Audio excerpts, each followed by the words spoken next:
अगला है हमारा ये जो हम पढ़ रहे हैं नृत्य कला संगीत कला के बारे में। तो हुसैन शाह सरकी, हुसैन शाह सरकी जो थे वो जौनपुर के शासक थे। कहाँ के? जौनपुर के। और उन्होंने बड़ा ख्याल का ये बड़े ख्याल के प्रवर्तक थे। हुसैन शाह सरकी ने बड़े ख्याल का आविष्कार किया। और टप्पा शैली का प्रचलन भी हुसैन शाह सरकी ने किया। टप्पा शैली का प्रचलन हुसैन शाह सरकी ने किया। बड़ा ख्याल का भी प्रवर्तन उन्होंने किया। जौनपुर के शासक थे। अगला टॉपिक है हमारा शास्त्रीय नृत्य के बारे में। उत्तर प्रदेश का एकमात्र शास्त्रीय नृत्य है कथक।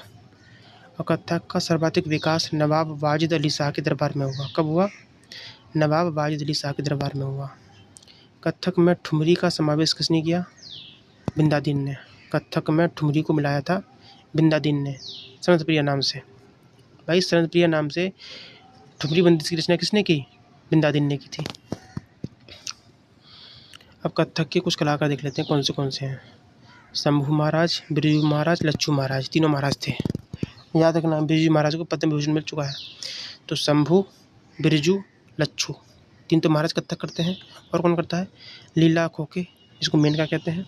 सितारा देवी, तारा देवी, सितारा, तारा, लीला। देखो सितारा, तारा, लीला, तीन तो ये हो गए।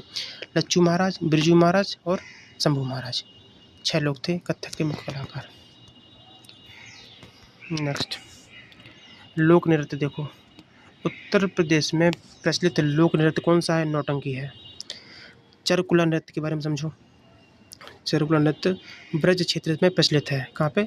ब्रज क्षेत्र में चरकुला। इसका आयोजन होली के समय होता है। चरकुला में क्या होता है? एक जो लेडीज होती हैं अपने सर पर पहिया रखती हैं, उसके ऊपर एक स्वाट दीपक रख के नाचती हैं। होली के अवसर पर करते हैं चरकुला और ब्रज क्षेत्र में होता है। अब कीर्तन नृत्य, ये भी ब्रज में होता है। घोड़ीय परंपरा के लोग द्वारा किया जाता है।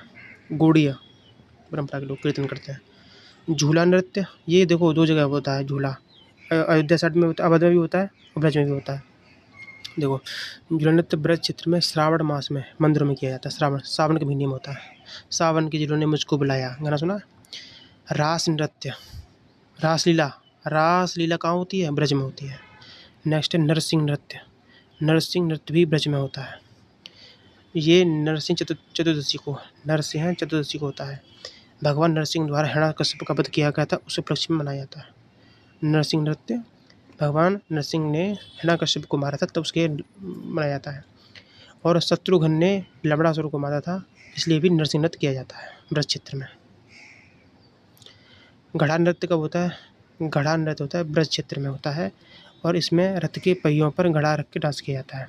रथ के पहिए पर घड़ा रख के डांस करते हैं, ब्रज क्षेत्र में होता है घड़ा नृत्य। राई नृत्य कहाँ होता है? राई होता है बुंदेलखंड में। और ये महिलाओं द्वारा किया जाता है मांगलिक अवसर पर। राई, वैसे भी राई चलाता कौन है? महिला चलाती हैं। बुंदेलखंड में होता है।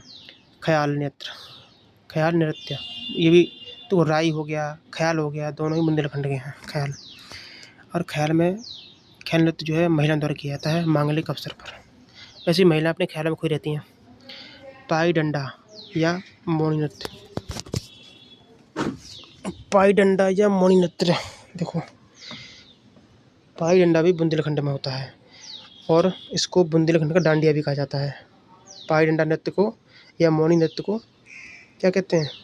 बुंदेलखंड का डांडिया नृत्य। और ये अहीर समुदाय द्वारा किया जाता है। अहीर समाज के लोग जो हैं पाई डंडा या मोनी नृत्य करते हैं।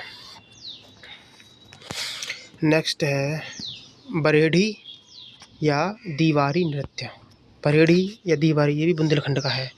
इसको भी यादव समाज के लोग करते हैं, बरेढ़ी और दीवारी। ठीक, गौवंश की सुरक्षा के लिए। अब देखेंगे अवध के लोक नृत्य। अवध के, ब्रज के हो गए, बुंदेलखंड के हो गए, और अवध के देख लेते हैं नृत्य। पहला है जोगनी। जोगनी नृत्य जो है रामनवमी के दिन होता है। पुरुष महिलाओं के वस्त्र धारण करके करते हैं। पुरुष लोग जो हैं महिलाओं के वस्त्र धारण करके डांस करते हैं। जोगनी नृत्य में जोगी होकर नाचते हैं, जोगी बन के नाचते हैं रामनवमी के दिन। अवध का नृत्य याद रखना, अवध का। कलाबाजी नृत्य भी कहाँ का है? अवध का है। डोडिया, इनको कैटेगरी भी याद कर लेना किस कैटेगरी में आता है। अवध के कौन से हो गए? जोगनी, कलाबाजी और डोडिया। अब हम मिर्जापुर और सोनभद्र के नृत्य देख लेते हैं। कर्मा नृत्य खरवार जनजाति द्वारा किया जाता है, खरवार। ठीक है। डड़िया नृत्य ये भी मिर्ज़ापुर सोनभद्र का है। और चौलर नृत्य ये भी मिर्ज़ापुर सोनभद्र का नृत्य है। अब लोकगीत देखते हैं। लोकगीत पश्चिमी क्षेत्र में कौन सी लोकगीत प्रचलित हैं? तो बन्ना, गुजरी, लावड़, रागनी।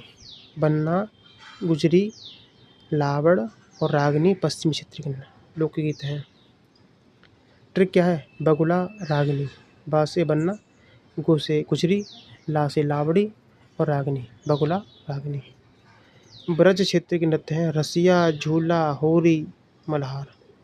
रसिया, झूला, होरी, मल्हार। बुंदेली लोकगीत कौन से? बुंदेली लोकगीत बुंदेलखंड के आल्हा, दीवारी। पूर्वांचल के देखो फगुआ, बिरहा, विदेशिया और कजरी। और कजरी जो है जो मालती अवस्थी कजरी से संबंधित है। कजरी वर्षा ऋतु पर किया जाता है। कजरी नृत्य मालती अवस्थी कजरी से संबंधित है और ये वर्षा ऋतु पर किया जाता है। तो पूर्वांचल के कौन से नृत्य हो गए? मतलब पूर्वांचल के कौन से लोकगीत हो गए? फगुआ, बिरहा, विदेशिया, कजरी।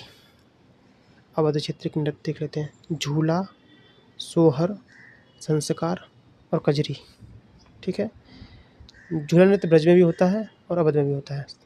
कजरी नृत्य पूर्वांचल में भी है, अवध में भी है और संस्कार, सोहर अवध के हैं। अब उत्तर प्रदेश के घराने देख लेते हैं। पहला लखनऊ घराना। लखनऊ घराने का जन्मदाता कौन है?